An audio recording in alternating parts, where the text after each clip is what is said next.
Welcome to the Kairos Bridge. I'm Bethany Haney.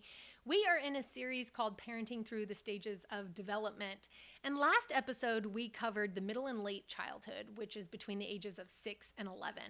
And we talked a little bit about executive function and what this means in terms of labels like ADD and ADHD. And so for this episode, we're going to pause there for a little bit and stay in that stage of development so that we can understand really what's going on underneath those labels and diagnosis. Because really, it's a gap in child development that can be addressed with some key tools. So let's talk about it. Someone has maybe said the word. Maybe it was a teacher, maybe a pediatrician, maybe it was you at 11 p.m. after another homework battle, after another lost permission slip, another day of watching your child struggle with something that seemed like it should have been simple.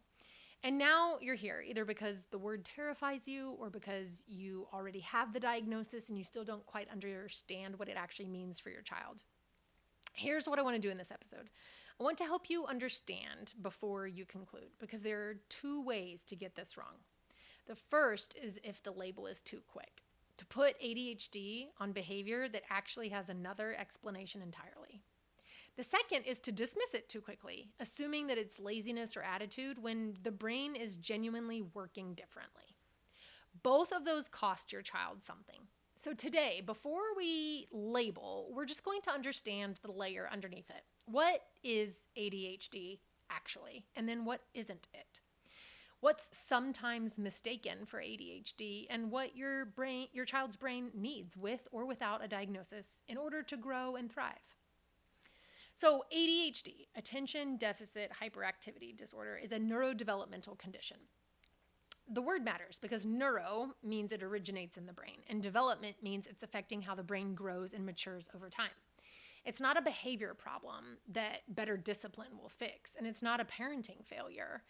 It's a brain, often a remarkably capable brain, that is developing on a different timeline and in a different pattern than what most classroom and home environments are designed for. And even in some of the psychology spaces, there is a push to change the name of this from attention deficit and hyperactivity disorder to executive function development syndrome, because it is related to executive function development, which we all progress through. It's just that we have seen typical patterns of executive function development, and then now this other pattern of executive function development doesn't fit the first one that was described and designed. And so now we label it differently. Now, I want to talk a little more about ADHD and some of the sub-diagnoses, because there are actually three distinct ways in which it shows up. The first one is predominantly hyperactive, impulsive. It's the child who is always moving, always talking, can't wait their turn, and acts before thinking. The second is primarily inattentive. It's the child who daydreams, who loses things, who seems to be listening, but drifts away from tasks, often quietly, often missed, and disproportionately missed in girls. And then the third is a combined presentation that often features both the inattentive and the hyperactive and impulsive. Now, these are three separate presentations. Understanding which one your child has changes everything about how you support them. At the center of ADHD is something called executive function. It's the brain's management system. These are cognitive skills that govern how we plan, start, organize, regulate, and monitor ourselves. Think about it like you have a big project that you need to execute. Do you have a blueprint? Have you ordered all of the supplies? Do you know what day you're going to start? And do you know how you're going to organize the steps in order to finish on time? What about when your motivation is low? How do you regulate yourself and make sure that you stay on tasks? How do you monitor as the weeks go by to make sure that you're on track and that you're going to deliver the project on time? That's executive function. It lives primarily in our prefrontal cortex, or the part of the brain that is actually still actively developing in children all the way into the mid-20s. So because the child's brain is not fully developed until on average around 25 or later, if they have ADHD, we think that there's a gap and that they aren't developing well or performing well. But like really, we all have this gap. Everybody is developing these skills up through the age of 25. And then sometimes some of us are still developing some of them later. But there are 8 distinct domains that are very common in the literature, and depending on some of the literature that you look at, it will be separated into actually 11 different domains. For the sake of this episode and for most of the teaching that I do, I focus on the 8 domains.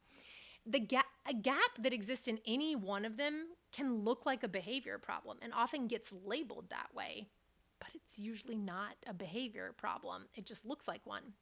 So, number 1, impulse control. Your child blurts out the answer before the question is finished.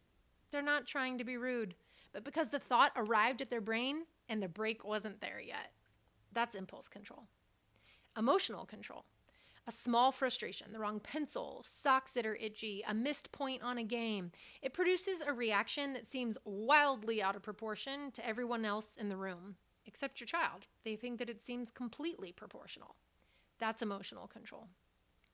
3, flexible thinking. The plan changed. Something small, something minor, but your child completely fell apart because their brain had already committed to the way it was supposed to go. They didn't have the flexible thinking built yet. 4, working memory. You gave 3 instructions. Put your shoes on, grab your backpack, meet me at the door.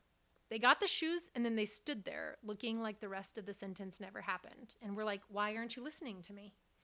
Their working memory has a skill gap. 5, self-monitoring. They genuinely did not know that they were being too loud, too intense, or too much. Not because they don't care, but because their brain wasn't tracking how they were landing in the room. They didn't have the self-monitoring skill built. 6, planning and prioritizing. The project was due Friday. It's now Thursday night, and they're just now opening the instructions, not because they didn't care, but because their brain literally could not build the backward map from the deadline to the start. And this is normal, especially depending on their age, because a 3rd grader really can only see about 8 hours in advance. Maybe once they get to high school, they can see 2 to 3 days in advance, but to plan weeks out is an adult developmental skill. It's why actually in childhood and in grade school, we need to give them spaced out planning and prioritizing to learn how to map out the plan for that project. And we can scaffold that to where they start to learn how to do that on their own, but they can't completely do that on their own. Number 7, task initiation. They know exactly what they're supposed to do. They can tell you the steps, and they are still sitting there 20 minutes later, not started, because the gap between knowing and beginning is wider than it looks. And then 8, organization. Their backpack is a disaster. Their desk is not able to be navigated, and they lose everything. Not because they're careless, but because their brain doesn't automatically create or maintain systems for managing physical and mental space. That's an organization gap. Now, here's something that I want to go back to and spend some time on, because most parents have never been told this. I know that I wasn't told it until I went back and got my master's degree in child psychology and development. And I was like, wow, I really wish someone had told me this. Because it changes everything about how you interpret your child's behavior around deadlines and planning. Every age has a planning time horizon. It's a window of future time that the brain can actually hold and plan within. It's like, how far into the future can they see and plan for? And it's shorter than you would think. In early childhood, between the ages of 3 and 6, the planning horizon is only about 3 to 4 hours.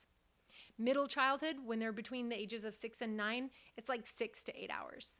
And then later childhood, like 9 to 12, it can be 8 to 12 hours. And then once they get into the adolescent years, like I mentioned, it's 2 to 3 days. This means that your 10-year-old being asked to manage a project that's due in 2 weeks is being asked to plan for a future that their brain literally cannot comprehend yet. That's not being lazy. That's neurodevelopment meeting unrealistic expectations.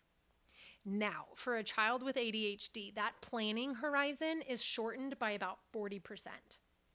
So a 10-year-old with ADHD has an executive function planning horizon of roughly 4 to 7 hours. So Friday's deadline that's given to them on Monday morning is not real to them. Not because they don't know how to care, but because their brain can't see that far yet. When we understand that, everything about how we scaffold deadlines and put structure in place with reminders and task management changes. Before we move on to some of the practical steps, I want to talk about something that sometimes is mistaken for ADHD. Because before a diagnosis and before you miss one, there are layers that are worth understanding first. Chronic sleep deprivation produces attention and impulse control symptoms that are nearly identical to ADHD. Anxiety can look like inattention to the child whose mind is preoccupied with worrying because they can't focus on a math problem because they're too worried about something else. A trauma response can look like hyperactivity and emotional dysregulation. Developmental immaturity. A child who is simply younger in their neurological development than their classmates can look like ADHD in the classroom because that classroom wasn't designed for their timeline. And a learning environment that doesn't match how a child learns can produce ADHD-like symptoms in a child whose brain is working exactly as designed. And so it is always important to assess the environment around the child as we are considering a diagnosis. Have we considered things like sleep, nutrition, anxiety, connection, classroom environments? Because the brain needs certain structure in place in order to grow and perform well. And so whether your child has a formal diagnosis of ADHD or not, here's what a brain with executive function gaps need. This is true for all children, wherever they are on the executive function development. Movement before and during any task. Like, let them get up, get their energy out. I remember when my son was young and he would do homework and he was like jumping around the dining room table while doing it. I was like, oh my gosh, can you just sit still? And the answer is no, he can't. He actually needed to move while he was learning because the body regulates the brain. Novelty and high interest is something else that they need because most brains, whether they have ADHD or not, is not attention deficit. It's interest based. Like in things that interest them, they're able to pay attention to. Things that don't interest them, they're not able to pay attention to or don't want to pay attention to, and it starts to look like ADHD. Also, shorter tasks that are chunked with very clear endpoints. Instead of giving them a 10-step list, give them 2 steps at a time and chunk it each day. External structure, also to replace internal structure so that the brain is not having to think about things while overloaded. So things like putting a task list up, putting a chore list up, that helps remove some of the thinking and processing so that their brain can do the other hard work. And then co-regulated presence, an adult who stays near them, stays calm, and helps the brain stay online. As we stay near them, then they learn, okay, this is what it feels like to stay on task, to monitor, and to stay focused. These aren't special accommodations. They are just simply good developmental practice for any child that is developing executive function, which is every child. Every child is developing executive function at some point in their life. The question is just, what is their time horizon on? So not only is this essential for every child to have these good developmental practices, it is especially essential and critical for children who have been diagnosed with ADHD. Now, I want to look at a piece of hope in Scripture that we can look at in Exodus 4. God has just called Moses to lead Israel out of Egypt. It's one of the most consequential assignments in biblical history. And Moses says, Lord, I'm not eloquent. I'm slow of speech and tongue. He is presenting his limitation as the reason that his calling cannot be his. My brain doesn't work the right way for this, is essentially what Moses was saying. I'm not the right kind of person for what you're asking. And God does not say, you're right, let's find someone else. He doesn't say, okay, let me fix your speech. Let's get this right before I send you out. He says, who made your mouth? I did. I made it exactly as it is. And then he says, I will be with your mouth, not around it, not despite it, but with it. The limitation becomes the location of where God promised his presence and his provision. Moses goes on, not fixed, but then accompanied with a helping hand, with support by his side. Your child's brain, the one that can't sit still, the one that loses everything, that starts and doesn't finish, that thinks in 17 different directions at once, it was made by God on purpose, by the same God who made Moses' mouth. The limitation is not a disqualification. It's the place where a different kind of presence and provision shows up. Our job is not to fix the brain, it's to be with it and to help our child find out what it was made for. Here is when to pursue an evaluation. When behavior is a pattern, not just an occasional occurrence, and when that pattern is occurring in multiple locations and it is causing genuine impairment, like their academics and grades are slipping, their friendships are suffering, the family function is slipping. And when it's showing up in those multiple settings, not just at home, not just at school, but across environments, those three things together is when it's worth pursuing a conversation with your pediatrician or child therapist. They are your first call. Not the internet, not a specialist in education. Go to your pediatrician. And if the evaluation leads to a diagnosis and if medication becomes part of the conversation, I want you to say this clearly. There's no shame in either direction. Parents who pursue medication are not giving up, and parents who do not are not in denial. This is a medical decision made with your child's provider and with full information for your specific child and your specific life. What matters is that you're informed, not that you match someone else's choice. Now, I do want to offer a word of encouragement because the first step is to get educated and find out if there's a diagnosis. Then to make accommodations. What needs to be adjusted? Also to adjust expectations. Like, what is the expectation for this developing brain? Then to do behavior interventions, because there are ways that we can implement behaviors that help train the executive function. Those are simple things like yoga. Yoga is a great way to help a child with ADHD learn self-regulation. And there are other executive function skills as well. So I highly recommend that families with children who have ADHD get behavior training for both the child and the parent to help build those skills up. And then medication. Those are 5 different things that need to be considered. And so make sure that you have a provider in your corner who can help you navigate that. Or if you need one, reach out. I'm always happy to connect with excellent pediatricians and therapists if needed. And then I am here as a parent coach to help. Moses didn't go to Pharaoh fixed. He went accompanied. And your child does not need to be fixed either.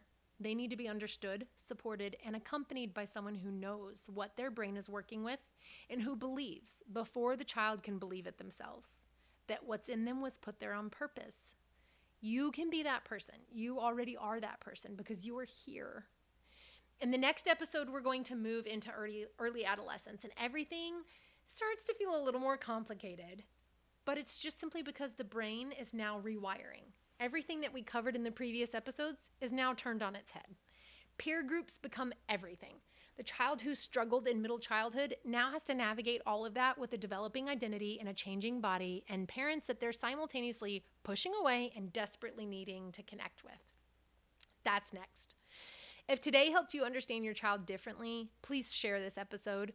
Don't forget to subscribe so that you don't miss the next one. But keep in mind that parent who is sitting with a diagnosis and doesn't know what to do next. If you or someone you know wants to go deeper to understand what executive function support looks like in your specific home with your specific child, I am always available at thekairosbridge.com. That's exactly the work that I do, and I love to work alongside you. Also, be sure to follow along on Substack, where there are weekly releases on topics of parenting and child development. And then if you are ready to go deeper, you can always get my book, Notice It, Name It, Nurture It, available on Amazon. It explains the why behind child behavior, while the accompanying parenting workbook, Parenting with Purpose, explains what you can do about it. And then we host both live and virtual Parenting with Purpose courses that then show you how to implement these techniques in everyday life. Be sure to check it out at thekairosbridge.com. Until next time, be well.